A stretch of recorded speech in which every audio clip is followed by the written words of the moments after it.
Welcome back, beautiful people, to another episode of Not So Good Advice. For me, the host, Lou Bloom, gives you, the motherfucking beautiful people, not so good advice. Yep, I know. We did it again. Here we are. Episode 23? 23 and me. 23 with me. That's what we are. Episode 23 and me. I know. And I always got to say it's a disclaimer because this is not legal advice. This is not professional advice. This is strictly, for entertainment and comedic purposes only. You should not be taking this literal. But if you do take it literal, like, comment, subscribe, send an email. notsogoodadvice19@gmail.com. I can't say that any more clearer. We're waiting for you. The lines are open. We want to know, did it go good? Did it go bad? Did it go in between? Was it mediocre? Whatever happened, we want to know if it's working out for you. Okay? It could be any questions too. Good, bad, mediocre, real questions, fake questions, shitty questions, non-shitty questions, sexy questions, and a lot of you are doing a good job. But send them more. Keep them coming, okay? So, like I said, we got some good ones today, and we also got one from a special guest question from a friend of mine. And his name goes like David Asaha. And the question goes, how do I find like-minded friends that have similar goals as me? Most of my friends are since childhood, and they have different mindsets and goals than I have. And I have a hard time talking to them about my goals and ambitions because they don't fully understand. I feel like in order to reach my goals, I need people to get advice from and people that can help keep me focused/motivated during my journey. Okay. Solid question. What I have to say to that would be, well, things change, people change, feelings change. And that's never going to end. You'll know that through life. Literally, everything changes. You have to adapt through life. And I've actually dealt with this too. Some of my friends, we didn't really click, or we started growing up and growing apart, or we started liking different things. We went on different paths. They'll always be your friend. But it's just things change. We grow up. We develop a personality. Some of us want to be construction workers. Some of us want to be doctors. They go to college. Some of us just turn to drugs and go down a slippery slope and never come back. Some of us just do exactly the same you do. Some of us just want to smoke weed all day, live at the parents' house, and bitch and moan why their life isn't going as good as they want it to. Literally, that's what happens. Some of us just disappear and never become the same. Some of us don't take life serious until it's too late. A lot of things. You just got to be okay with it. That's part of growing up. You go through cycles, you go through phases, and you're just starting to see that some of your friends just, doing different stuff. But if you're a true friend, you'd always stay in touch a little bit. Send them a text, phone call them real quick. But as you get older, you get more busy. People get married. People have families. People have kids. And then you just you see them less and less. You don't really hang out with them like that. But that's part of life. It's almost good if your friends aren't hanging out as much as they used to. If your friend is always able to hang out, it's kind of a red flag. It's kind of bad, I think. As for the fact that you said that you need to keep motivated and all that, well, good luck with that. Because you're the only one that's supposed to motivate yourself. You are. If you can't stay motivated, well then something's wrong. You got to get that shit out your head. Find motivation. Some people, they have kids and they realize, things change. That's their motivation. And they'll never be the same. That's when they grow up. Some people go to jail, have a horrible time. They get out of jail and say, I'm never coming back. I'm never going back in there. That's their motivation. Some people fall in love with the most beautiful girl in the world, and then she leaves your ass for someone else or something, or you're not good enough, and she leaves you, and then you're like, wow, like that sucks. I gotta do better. That's your motivation. Some people get fat, they look in the mirror, and they're just like, wow, I gotta change. That's their motivation. Some people almost have a heart attack, almost die. They wake up to the doctor saying, you need to change your lifestyle. That's their motivation. So you can't always be like, hey, like I need motivation. I need to reach out for advice. No, like I guess life maybe hasn't hit you hard enough yet, but it's coming. It's coming hard. Next question I have, and this title says, "My friends are racist, but I'm not. What should I do? I like my mates, but they are really racist. We are an all-white friend group. It has gone to the point where they are just saying the N-word when they feel like it. I don't know if I'm just being too woke, but makes me uncomfortable for some reason. I don't know why. I did have to stop dating someone who was black because I was afraid they would say something racist to her. Part of me hopes it's just banter between them. They tried to get me to say the N-word before, and none of my mates has said worrying things about immigrants." Okay. Well, first thing I gotta tell you to that is, why do you have to break up with someone because of your friends? That's ridiculous. That's ridiculous. Are you dating your friends? What the heck? That's crazy. So you stop seeing a girl or stop dating someone because you're friends. Like, right then and there, that should tell you something. That should tell you something. Friends are friends, I get it. And honestly, words are words, okay? I'm who am I to say you can't say this word, but you could say this one? Boy, you're not allowed to say this word clearly. But these people, they could say this word. No, who the fuck am I to say that? I don't say that. They're just noises out of someone's mouth. I don't really care for them. But words do hold value. They carry weight, It's not like words are nothing. I believe in sticks and stones may break my bones, but words will never hurt me. I believe in that. But I also believe if someone walks into a movie theater and I'm with my family and someone says, "I have a gun, I'm going to kill everyone in here," I'm going to take that very seriously. So words do carry weight, okay? And if they're really your friends and they're just saying that, I get it. It's funny maybe the first time or the second time or maybe the third. Maybe. But after a while, why don't you just be real with them? Be real with them and be like, "Hey, like, why do you keep saying that shit? Like, why? Like, no, for real, I get it." Be like, tell them, be like, "Why do you keep saying that shit? I guess it's funny the first, second time, but like, what the fuck? Like, dude, you look like an asshole." Like, say something like that. Like, it's, even comedians, they don't say that all the time. It's ridiculous. It is ridiculous.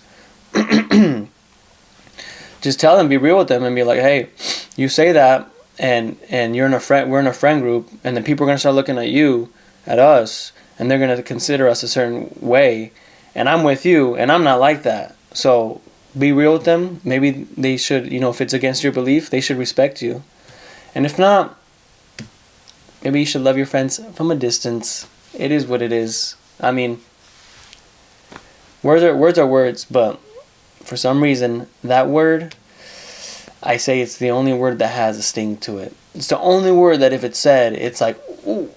Like, if it's really truly said in a horrible, bad way towards someone, it's like, oh, damn, that shit hurt me. Like, it's, I don't know, it just is. I mean, but that's my advice to you, is you be real with them, and if they're really your homies, you check them and be like, "Hey, what the fuck? Why do you keep saying that? It's kind of weird." That's my advice to that one. I don't want to go to my friend's baby shower, and I don't know how to tell. My final answer is no. We both live in Texas, but she is having her shower in Washington, where her family lives. I'd have to get a hotel, transportation, and it will cost me around $200 or $400. That's it. That's it. I see her once a week, and she guilt trips me because she wants me to go. I can't afford accommodations and then also a gift. How do I tell her this? It's easy. It's easy. You just say this: "Hey girl, I know you got this baby shower. I really want to go, but it's far. I don't got the money. I can't afford it. And when you come back and do something, well, I'll do something for you when you come back here to Texas." Say something like that. Easy, simple, and it's real. If you really care about her, you say that shit. That's it. Or just make a lie. Be like, "Oh, I'm so sick right now. I'm so sick right now. Do you hear this? I'm I'm so sick right now. Fucking, oh, I'm sick. I don't know. I'm just sick. I don't think I can go to the baby shower. Something like that. She should understand. Next question. My friend of about 6 years randomly unfriended me. So my friend unadded me from Discord and Stream a couple months ago, and I've been hesitant to reach out. I have a message wrote up and I've been contemplating if I should send it. This is it. I hope you're doing well. I have been thinking a lot lately about how we've kind of lost touch, and it's kind of been bothering me. I just wanted to check in and see if everything's okay. I completely understand if you need space or something's changed, but I'd appreciate it understanding what happened. If you're comfortable sharing, should I send it? How often do you talk to your friend? Every day? Every week? Once a month? Once a year? Because me, if a real friend that I mess with, I really care about, it's a good friend, unfollows me on Instagram or something. I don't really have social media, just like Instagram. They really unfollow me on that. There's beef. I think there's beef. That's just. It's not like we're enemies, but I think there's beef. That's just what I think. That's just kind of what I think. But you don't even have to say that. This is what you do. You call them up. And you say, "Hey, what's up? What's up with you? What are you doing?" "Oh, that's cool, bro. Nah, just working. Saving money, trying to get ahead. You know." Say, "Why'd you unfollow me?" "Ah, okay. Okay. Well, fuck you too then." That's all you say. Easy as that. And then you move on because it's not that serious. You know why it's not that serious? Because things change, people change, feelings change. Like I said, it just keeps coming around. That's just life. And it's true. That's why I say it. Next question. Boyfriend potentially gave me HIV. I need some advice in this situation. I have been dating my boyfriend for a few months. We have used a condom every single time we've had sex. But recently the condom broke, and he just informed me that he's positive for HIV.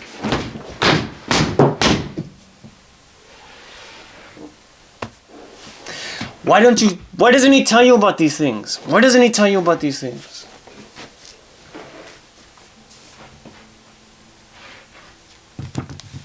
Why doesn't he tell you about these things? What the heck? What the heck? Woo! Carry on. Shall we? I was obviously blindsided by the whole situation, and now I'm on prep to try to get rid of it. But I just don't know what to do. I obviously know I shouldn't be with him, but my parents want to sue him for what he did to me. For context, he is 10 years older than me, and I am 21. I said I need some advice on what to do. Are you still in touch with him? First, you need to, yes, take all the precautionary measures to make sure you're not going to get sick. And then find out if you are confirmed infected. And then after that, if you're confirmed infected, you should take legal action. You take that devil straight down to hell, where he belongs. Straight down there. Straight down there. Because that's messed up. What the heck? You don't just forget and forgive about these things, especially this. What the fuck? What the heck? You don't forget about these things. You don't forgive. And if you aren't infected, then this is what you do. You cut ties. And it's gonna suck. You might want to reach out something. You want to have closure, but no. Don't do that. You just literally you just cut ties and you never talk to him again, ever. And the next relationship you get into, this might be too much, but it's a good cautionary tale. Caution. The next partner you get, or the next next time you get intimate, get tested, and you make sure they're tested, because today, that is not something you mess with. You don't mess around with that. You don't. I always say this to everyone I know, and I'll say it till the day I die. Wear protection. Wear protection. This isn't a game. This isn't a game. This is not a game. It's crazy. Okay, next question. Should I reach out to my mentor's wife after he died by suicide? Interesting. My former boss died by suicide yesterday. He was a great boss and had a lot of influence in my career. He was being investigated for some really heavy and serious charges and ended up taking his own life. Well, I think that means he's guilty. My family spent an afternoon outside of work with his family once. I'm friends with his wife on social media and want to express my condolences, but I'm not sure it's appropriate.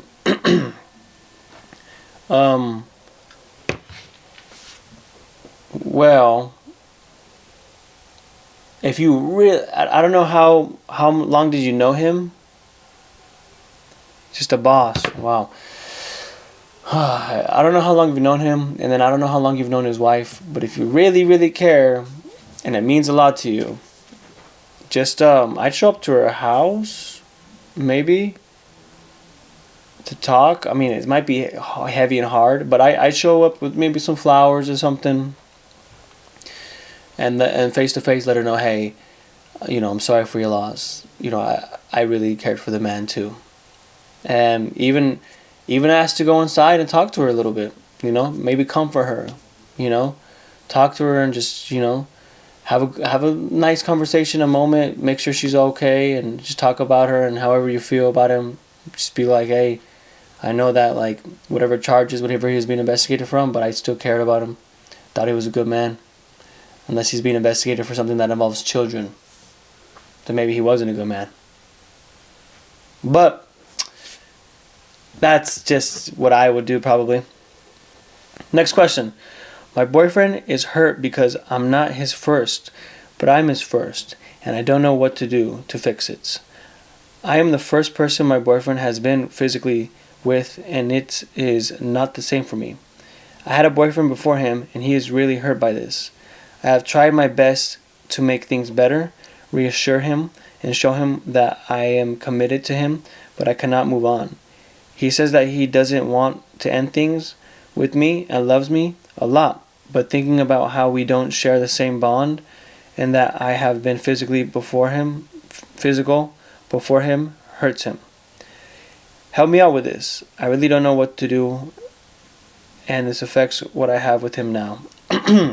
Easy. Just look at him and be like this.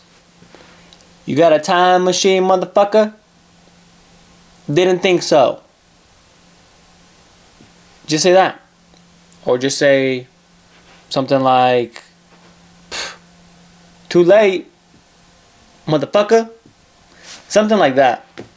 I mean, really. What the fuck? What are you gonna do? What are you really gonna do?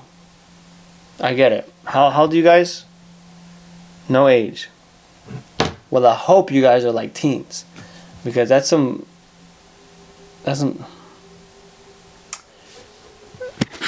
pussycat shit he's talking about right there, boy. Some pussycat shit. That's what I think. Get over it. The fuck you think? You know what world we're living in nowadays? You know what world we're living in nowadays? And that's gonna upset you? Bro, you're too late. You should have went out to like a nun school and found a virgin. Dude, what the heck? Yeah. Just be happy you didn't lose it to a stripper or a whore. Okay? That's my advice. Next question. My 9-year-old has asked me every night for years, where are we going in our dreams tonight? But I'm running out of magical, wonderful places to go and scenarios to live. What are your ideas of where I should meet my child in their dreams tonight? Well, I think you should tell them, oh, be like, oh, well, when you fall asleep and you dream, it's because your mind makes up scenarios and takes you to a little place, and it's random every time. I don't know, sweetheart. I don't know. Because I go to my own place too. I don't know, baby boy. I don't know. Something like that. It's not that you don't have to say magical situations every day, like every night. But if you had to, if you really want to, that's why you got ChatGPT. That's why I got AI. Type it up. Type it in. Hey, real quick, make a magical random situation that I could dream of tonight. Every night, type that shit up. You know, kind of like 50 First Dates. You make a video and you like set it up for her every time she wakes, her dumbass wakes up and she watches it. It's for her. It's for your baby. Type it up real quick when you wake up. Magic situation tonight, completely random. Bam, it's gonna give you something, and then keep it in your mind, or like put it on the refrigerator or something, and then yeah, when he tells you, be like, oh yeah, you're gonna dream of going to Charlie's Chocolate Factory tonight. And the next night, oh, where are we going? Oh, we're going to China tonight. We're going to China. And the next night, Little Rock, Alabama. That's where we're going tonight. Something like that. Something like that. Something like that. Okay, this one says, should I be worried as I feel about my daughter being engaged to a Mormon at 20? Yes, you should. You very much should.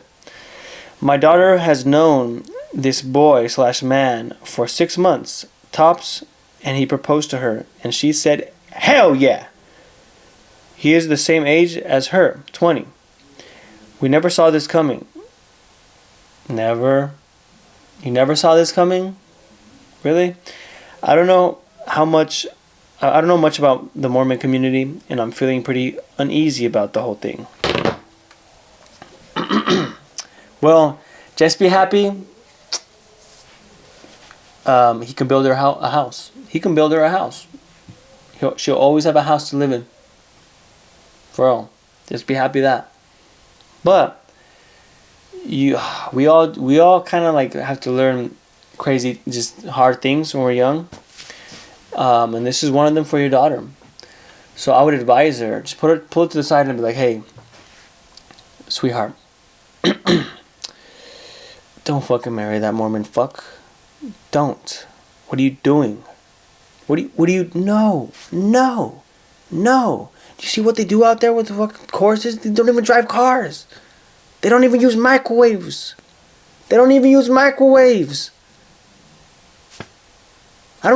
So what if his forearms are big? I don't care. You're gonna regret this, Sarah. You're gonna regret this. Say something like that. Because the Mormons, I mean, look, love is love, baby. Love is love. And if it's Mormon love, that's okay too. But just try to let her know. Be like, hey, we all make mistakes. Tell her your mistake you made a horrible mistake when you were 20. And then maybe she can reflect, because I guarantee you, probably, I'll bet all my money and the farm that, I'll bet all the money and my Mormon farm that, they'll be married for a little bit, and then she'll one day wake up and be like, get me the fuck out of here. And then she'll probably call you like, help. And then he'll probably like, it'll be a shit show. It will. So I would try to save your daughter. But she's grown too. So, maybe she likes those dresses they wear. Next question. Men, what do you wish your partner would get better at that you don't want to ask for? You can get better at that hair.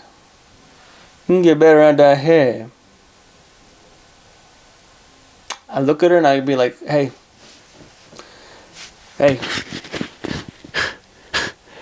you you can get better at that hair. Baby girl, you can get better at that hair. Alright now. Alright now. Something like that. Probably that. If you catch my drift. It's communication. The key is communication. You don't got to... Come on, especially if that's your partner. You shouldn't be afraid to communicate. Say something like that. Like, just straight up, you know. Say something like that. It's very simple. My mom husband sucks. My mom's 34. And the husband's 61. Oh, shit. What? Damn. Your mom, damn, your mom likes him old. Your mom likes him seasoned. Seasoned ingredients. Married to my stepdad. Wait. Oh, wait, no. Oh, I understand. Okay, I read that wrong. So the mom is 61 and the stepdad's 63, which is it's fine. It's fine. When I was around 16 or 17, even before they were married, he's proved to be a complete dick. His temper was out of control. He gets mad over the littlest things and then creates such much tension in the house that it's very uncomfortable. I've never seen any physical signs of abuse, but I've always wondered what happens when I'm not around. I've even asked my mom if he's ever been violent with her. She said no, so I hope that's true. Recently, I've been visiting them for Christmas, and because he thinks that my siblings and I aren't giving my mom the proper attention, he's being an ass. He's barely acknowledged my brother and I when we enter the home, and is basically giving everyone the silent treatment. He's clearly pissed about something, but when my mom asks, he says he's fine. Should I say something or leave it alone? No. He's an old, sour, patch, grumpy-ass old man. Don't say shit. And your mom loves him. So, as long as she's happy, who cares? If you want to say something, you pull him to the side. You pull him to the side when he goes up to take a piss or get a beer. Say, hey, it's been a while. I haven't came over in a while. I miss you. You look good. I just want to make sure, just to be transparent. Is everything all right between us? Everything good? Something going on? No? Oh, okay. That's all. I know. Raiders lost again. I know. Yeah. I just want to make sure. Okay. Yeah. Something like that. Okay. If you really care, something like that.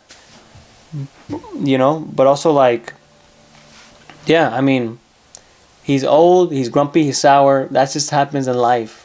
He was probably more sour even before he was in his 60s. So that I would just fuck it. I mean, just eat the cost of it for Christmas. Go back home. That's it. If he wants to be an emotional, grumpy old man, let him be. It's okay. It's all good. The question is, what's wrong with you? Maybe something's up with you. Maybe he keeps telling you to take off your shoes when you walk in. You don't do that shit. You just walk in, being dog shit everywhere. Next question: should I leave my girlfriend? I blew off my family to spend Christmas with my girlfriend. My dad is dying of cancer and isn't getting treatment. This could be his last Christmas. I went with her and I have two dogs and her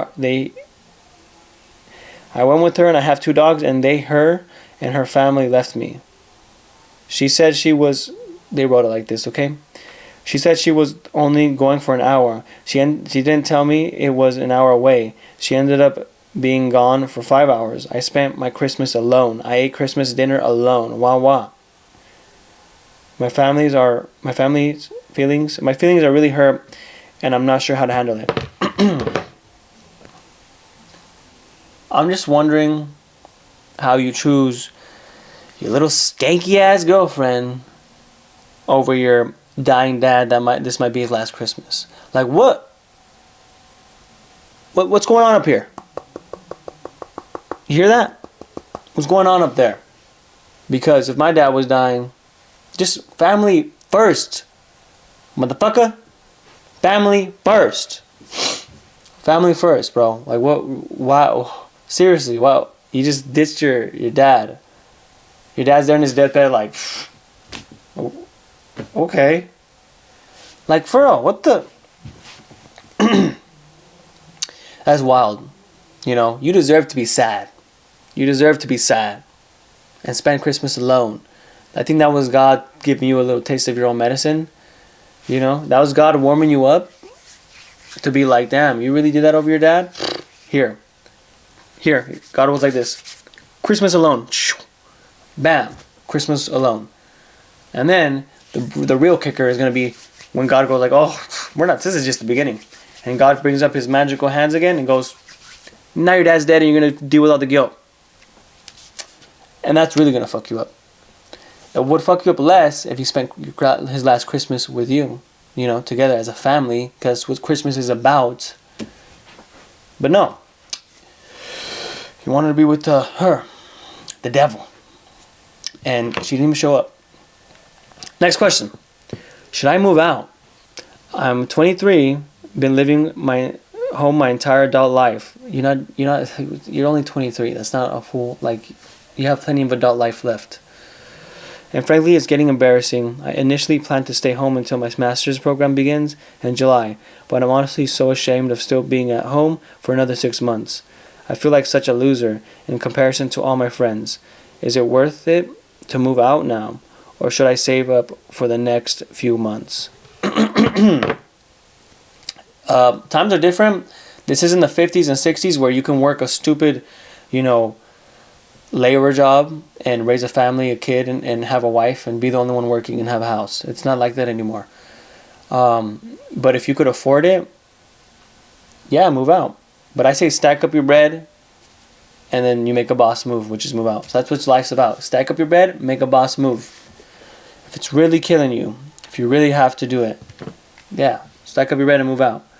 But take advantage, because you probably can save a lot of money. Probably save a lot of money like this. Okay, I got one last question. This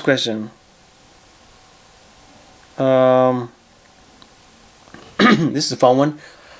Have you ever masturbated into a condom?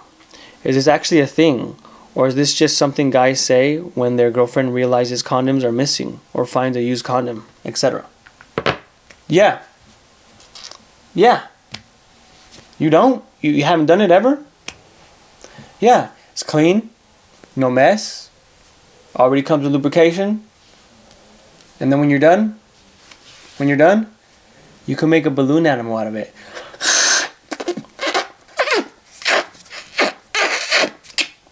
Look, a giraffe. Give it to your neighbor's little kid. Everyone's happy. So, I hope you guys liked that episode. Episode number 23 in the books. Not so good advice. Don't forget to like, comment, subscribe, send an email. What are you doing? Send an email. notsogoodadvice19@gmail.com. I told you 2025 is looking so bright. I got big goals. We got big goals for 2025. Never forget that. Because I'm with you, brother. I'm with you. Okay? I'll see you boys next time.